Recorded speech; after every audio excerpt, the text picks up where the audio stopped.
ሰላም ጤና ይስጥልን ክቡራትና ክቡራን ተመልካቾቻችን ከናሁ ቴሌቪዥን ዘወትር በዚህ ሰዓት ወደ እናንተ የሚደርሰው የዛሬ ለተረቡ ነሐሴ 6 2018 ዓ.ም የተለያዩ የሀገር ቤትና የባህር ማዶ ስፖርታዊ መረጃዎች ወደ እናንተ የሚደርሱበት ጊዜው አሁን ነው። እስከ መረጃዎቻችን ፍጻሜ ድረስ አብራችሁን እንድትቆዩ የምንጋብዛችሁ የመረጃዎቹ አዘጋጅና አቅራቢ ገዛኸኝ ሂንዱላ፣ የካሜራ ባለሙያችን ዘካሪያስ ሳይሉ ከኛ ጋር ቆይታ ያደርጋል። አብራችሁ ነው።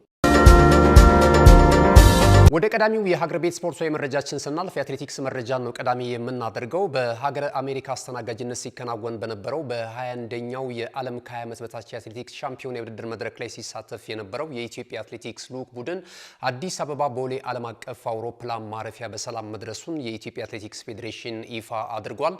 በዚሁ ጊዜ እንግዲህ የፌዴሬሽኑ የበላይ አመራሮች፣ የፌዴሬሽኑ ፕሬዝዳንት ኮማንደር አትሌት ስለሺ ስህልን ጨምሮ የፌዴሬሽኑ ስራ አስፈጻሚዎች እንደዚሁ በስፍራው ተገኝተው ደማቅ አቀባበል አድርገውላቸዋል። የአበባ ጉንጉንም በማኖር ማለት ነው።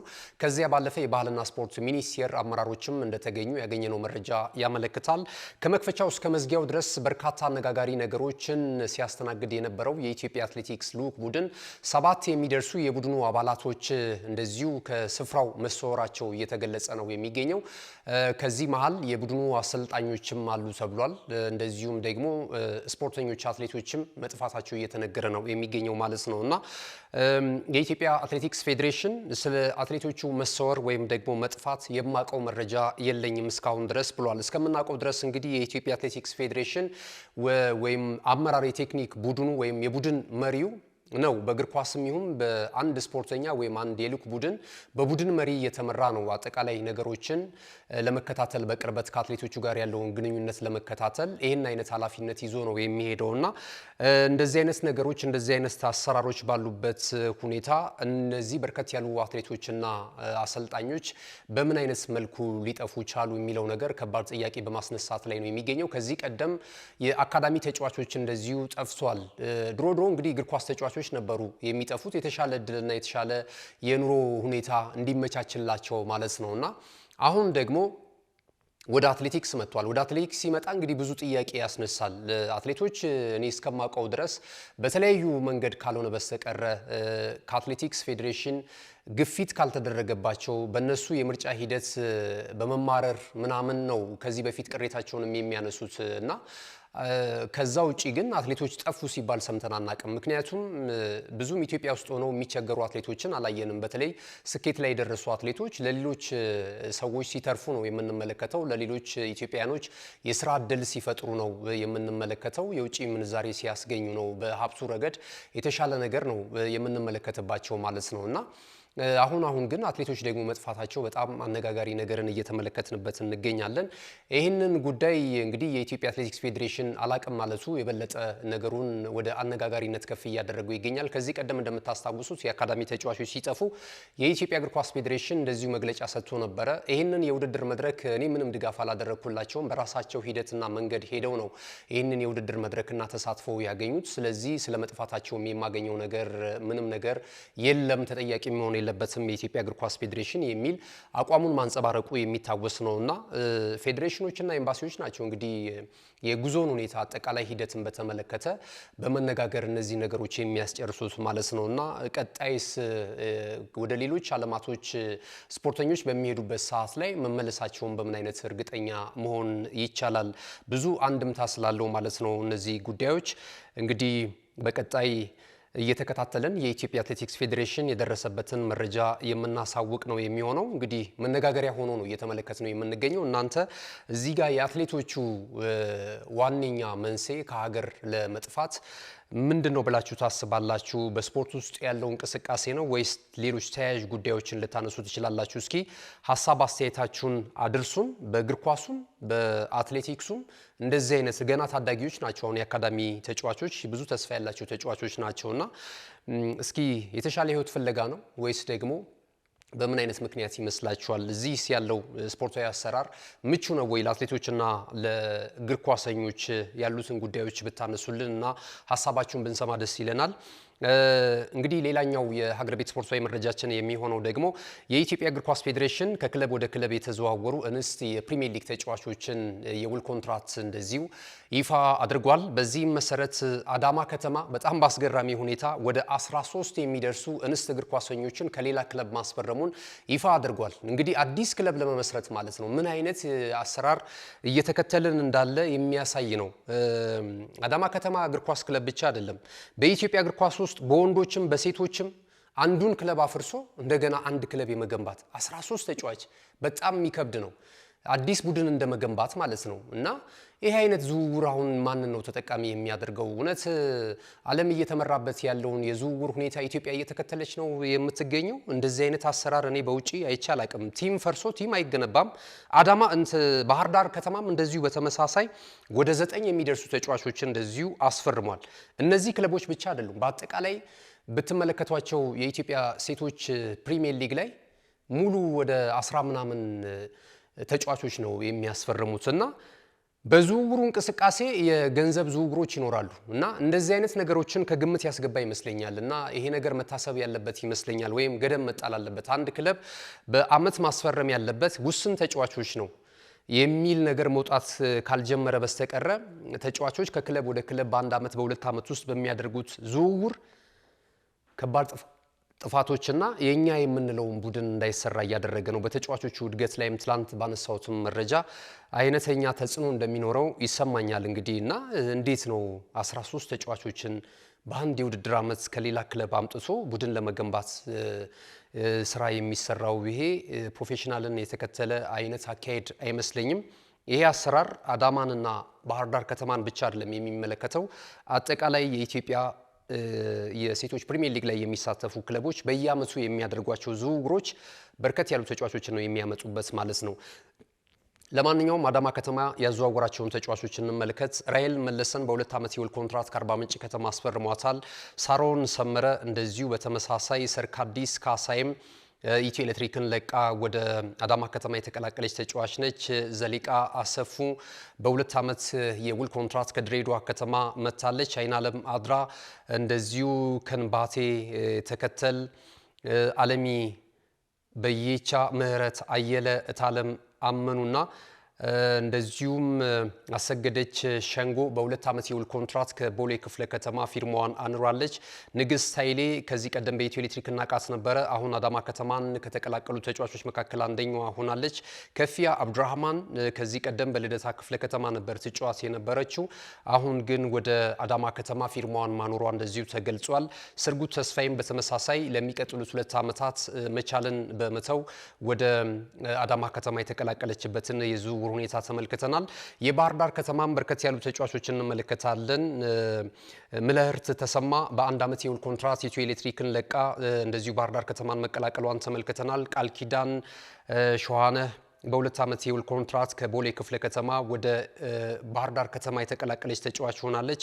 አስራት አለሙ፣ ቤዛዊት ድምፀ፣ ቁም ነገር ካሳ እንደዚሁም ሊዲያ ጌትነትና መዲና ጀማል የጣና ሞገዶቹን የተቀላቀሉ ተጫዋቾች ሆነዋል ማለት ነውና እንግዲህ በቀጣይ ሊታሰብበት ይገባል። ይህ የዝውውር አካሄድ ለስፖርተኞቹም ሆነ ለክለቦች የሚጠቅም አይደለም። አጭር የውል ኮንትራት መሰጠት የለበትም።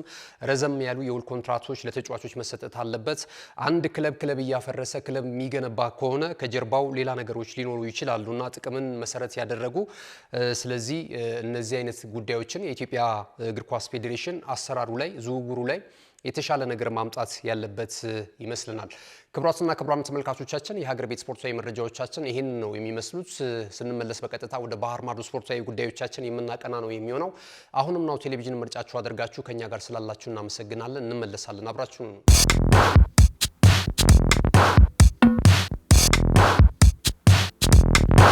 የማድረስ አገልግሎት የወደፊት ዕጣ ፈንታ እዚህ ደርሷል። በትሩዝ የታገዘም ትሩዝ ዴሊቨሪን እናስተዋውቆ። የኛ 100% የኤሌክትሪክ ሞተሮች ለአካባቢ ተስማሚ ብቻ አይደሉም፣ ፈጣን፣ ጸጥተኛና አስተማማኝም ናቸው። ያለምንም ጫጫታ፣ ያለምንም ጭስ የእርስዎ ጥቅል በሰዓቱ ይደርሳል። በቀጥታ ክትትል ላይፍ ትራኪንግ ሁሉንም ነገር ይቆጣጠሩ። ጥቅሎ እስከ ደጃፎ ድረስ ያለውን እንቅስቃሴ በቀጥታ ይመልከቱ። ደህንነት ቅድሚያ የምንሰጠው ጉዳይ ነው። በእኛ የተቀባይ ማረጋገጫ ሪሲቨር ኮንፈርሜሽን ዘዴ ጥቅሎ በትክክለኛው እጅ መግባቱን እናረጋግጣለን። እርስዎ ያረጋግጣሉ፣ እኛም እናስረክባለን። እገዛ ይፈልጋሉ? ቡድናችን ሁልጊዜ በ8194 ዝግጁ ነው። ትሩዝ ዴሊቨሪ ለአካባቢ ተስማሚ ደህንነቱ የተጠበቀና የቀጥታ ክትትል ያለው። ዛሬውኑ በ8194 ይደውሉ። ተመልሰናል። ክቡራትና ክቡራን ተመልካቾቻችን ይህ ነው ቴሌቪዥን ነው ናሁ ስፖርትን የዕለተ ረቡዕ የመረጃ ሰዓታችንን በመከታተል ላይ ትገኛላችሁ። ቀደም ሲል የሀገር ቤት ስፖርታዊ መረጃዎችን ወደ እናንተ አድርሰናል። ከዚህ ሰዓት ጀምረን የባህር ማዶ ስፖርታዊ መረጃዎችን ወደ እናንተ እያደረስን የምንቀጥል ነው የሚሆነው። እንግዲህ ወደ ባህር ማዶ ስፖርታዊ መረጃዎቻችን ከማለፋችን አስቀድመን እንደወትሮ ሁሉ የእናንተን የተከበራችሁ ውድ ተመልካቾቻችንን ሀሳብ አስተያየት እናስቀድማለን። የዛሬው ቀዳሚ ገቢያችን የሚሆነው ፍቃዱ ሽፈራው ነው። አሰልጣኝ ሚካኤል አርቴታ ዘንድሮ የሚታይና ፈጣን ቡድን ይዞ መቅረብ አለበት። በተለይ የአማካኝ ስፍራውን ተጫዋቾች እንዳጠናከረው ሁሉ የአጥቂ ክፍሉንም ጠንካራ ማድረግ አለበት። እንደኔ እምነት አርሰናል ጁሊያን አልቫሬዝንና ኬኒን ኤልዲዝን ቢያስፈርም ቡድኑ ሙሉ የሚሆን ይመስለኛል የሚል አስተያየቱን አድርሶናል። ፍቃዱ ሽፈራው እናመሰግናለን። ዘካሪያስ ኃይሉ አቀራረባችሁ በጣም ግሩም ነው፣ በዚሁ ቀጥሉ ብሎናል። ኤላንጋን አርሰናል የመስመር አጥቂ ማስፈረም አለበት። በተረፈ አቀራረባችሁ ምርጥ ነው። ሰዎች ናሁ ስፖርትን ቢያዳምጡ የበለጠ አትራፊ ይሆናሉ የሚል አስተያየቱን የሰጠን በጣም እናመሰግናለን። በሱ ማይንድ የአርሰናል የዝውውር መረጃ በጣም ነው የሰለቸኝ ብሏል። ታሜ አንዲሶ በጣም አሪፍ አቀራረብ ነው፣ በዚሁ ቀጥሉ የሚል መረጃ እንደዚሁ አስተያየቱን አድርሶናል። ጸጋዬ ዘርፉ ናሁ ስፖርቶች እውነተኛ ናችሁ፣ በርቱልን፣ በዚሁ ቀጥሉ ብሎናል። ማህድ አህመድ ከጂጂጋ የዘውትር ተመልካቻችን ናሁ ስፖርቶች እንዴት ናችሁ? አርሰናል ዙቢሜንዲን መሸጥ የለበትም። እኔ የምለው የሳሊባን ምትክ አርሰናሎች ከምን አደረሱት? የመሃል ተከላካይ ጉዳይ አንገብጋቢ ነውና ማስፈረም አለባቸው የሚል አስተያየቱን ሰጥቶናል። በተረፈ ግን አርሰናል ከሁሉም የተሻለ ቡድን ነው የሚል አስተያየቱንም ነው ያደረሰን። ከራዲዮ ቲዩብ ከጄሪ ጋራ ተራ በተራ መረጃዎችን ብታቀርቡ ጥሩ ነው፣ የእሱ አድማጭነት እየበዛ ነው የሚል አስተያየቱን ሰጥቶናል። በአቀራረባችን ዙሪያ ነው ከራዲዮ ቲዩብ ሀሳቡን የገለጸልን፣ በጣም እናመሰግናለን። ግርማይ ሀጎስ ስለ ስኬሊ በአርሰናል መቆየት አለበት፣ ምክንያቱም ብሩኖ ጉማሬዥ እና ዴክላን ራይስ በቂ የመጫወቻ እድል እንዲያገኙ አምናለው። ነገር ግን ደግሞ ተቀያሪ ሆኖ እነሱን ማገዝ አለበት። በየአራት ቀኑ አንድ ጨዋታ ማድረግ ለነሱም ጥሩ አይደለም። ስለዚህ አሰልጣኝ ሚካኤል አርቴታ ሮቴሽን መጠቀም አለበት። አሰላለፉ ላይ የተለያዩ ተጫዋቾችን ሮቴት በማድረግ መጠቀም አለበት ጉልበታቸውን ለመቆጠብ የሚል አስተያየቱን ሰጥቶናል። ግርማ ያጎስ እናመሰግናለን። አቶ ሻውል ዳኜ ዘወትር አድማጫችን ናቸው። እንደዚሁ ሰላምታቸውን ካቀረቡልን በኋላ ጄሪና ገዛይም በርቱ፣ ዙቢሜንዲና ሉዊስ ስኬሊ መሸጥ የለባቸውም ከሚሉት መካከል ነኝ የሚል ሀሳባቸውን ነው የገለጹልን። ኢንተርሳሜ ሰላም በርቱ ብሎናል። ሲሳይ አሰፋ እንደዚሁ ሀሳቡን አድርሶናል። ሞላ አባተ ስለ ስኬሊ በአርሰናል መቆየት ይኖርበታል የሚል ሀሳብና አቋም እንዳለው ገልጾልናል። አቡ ዛኪር በተመሳሳይ ተጫዋቹ መቆየት አለበት፣ ሀብታሙ ሞገስ በአርሰናል መቆየት አለበት ብሏል። ሉዊስ ስኬሊን ወንድሙ አይዛ እንደዚሁ ሉዊስ ስኬሊ መሸጥ የለበትም የሚሉ ሀሳባቸውን ነው ያደረሱን። ክቡራትና ክቡራን ተመልካቾቻችን እንግዲህ ወደ ሌሎች የባህር ማዶ ስፖርታዊ መረጃዎቻችን በጣም እናልፋለን። ክቡራትና ክቡራን ተመልካቾቻችን ለሰጣችሁን ሀሳብ አስተያየት ግን እጅግ በጣም ነው የምናመሰግነው። ወደ ዝውውር መረጃዎቻችን በቀጥታ ከማለፋችን አስቀድመን ዛሬ የሚደረጉትን ጨዋታዎች መርሃ ግብር እንመልከት። የአውሮፓ ሱፐር ካፕ የፍጻሜ ዋንጫ ጨዋታ ዛሬ በኦስትሪያ ሬድቡል አሬና ስቴዲየም የሚደረግ ነው የሚሆነው። ያለፈው ዓመት የአውሮፓ ቻምፒየንስ ሊግ የዋንጫ ባለክብሩ ፒኤስጂ እና ያለፈው ዓመት የኢሮፓ ሊግ የመድረኩ ባለክብር አስተን ቪላ የሚያደርጉት የሱፐር ካፕ የፍጻሜ ጨዋታ የሚጠበቅ ነው የሚሆነው።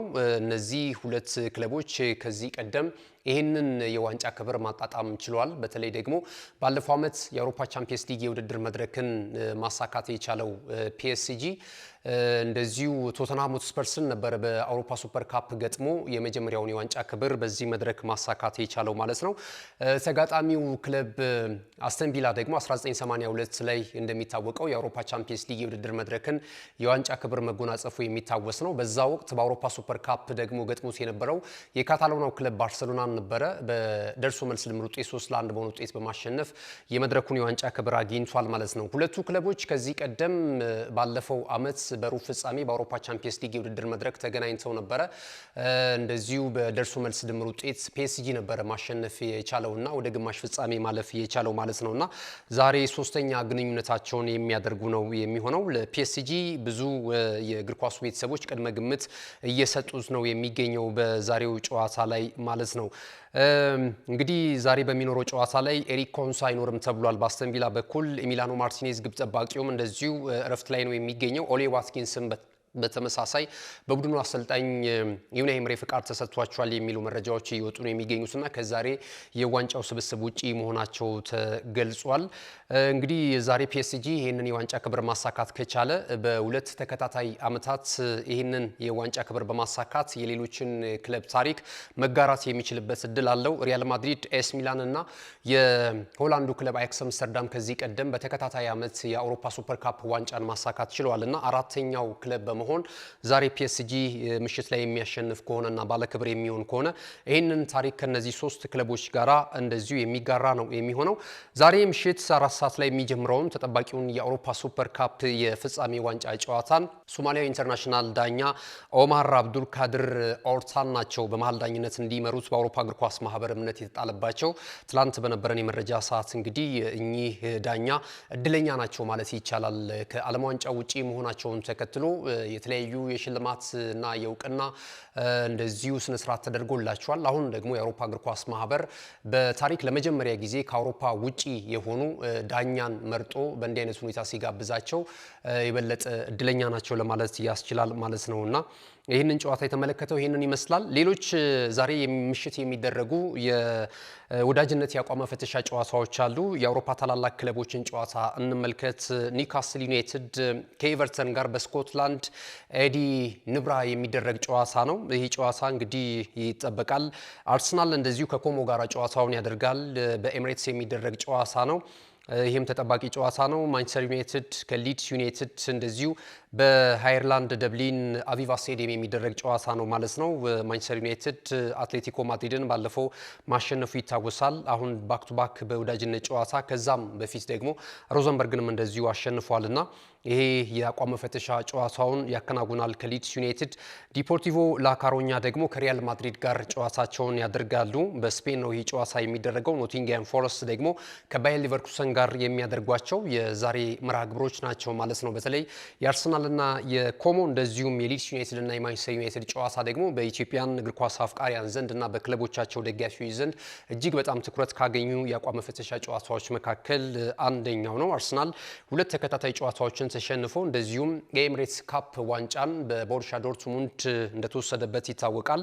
ዛሬ እንግዲህ የኮሞን የመጨረሻ ጨዋታ ያደርጋል። ከ4 ቀናቶች በኋላ ደግሞ እንደዚሁ የኮሚኒቲ ሺልድ ጨዋታውን በካርዲፍ ሲቲ ከማንቸስተር ሲቲ ጋር በዕለተ እሁድ የሚያከናውነው ጨዋታ ቀን 11 ሰዓት ሲል ጅማሮውን የሚያደርግ ነው የሚሆነው። የማንቸስተር ዩናይትድም ከሊድስ ዩናይትድ ጋር የሚያደርገው ጨዋታ እንደዚሁ ይጠበቃል። አዳዲስ ተጫዋቾች እድል ይሰጣቸዋል የሚሉ እምነት አለ። በአሰልጣኝ ማይክል ካሪክ በኩል ወጣት ተጫዋቾችን እድል ይሰጣሉ። እንደዚሁም በዚህ ዓመት የፈረሙትን ተጫዋቾች ከዚህ ቀደም እንዳየናቸው ሁሉ ለዚህም ጨዋታ ላይ ዝግጁ መሆናቸው ሀሳብ አስተያየት እየተሰጠ ነው። እንመለሳለን። የዝውውር መረጃዎችን ይዘን አብራችሁ ነው። ካሽጎ በየትኛውም ዓለም ሆነው በማንኛውም ሰዓት ለወገኑ የሚደርሱበት ፈጣን የገንዘብ መላኪያ ተከፈተሎ።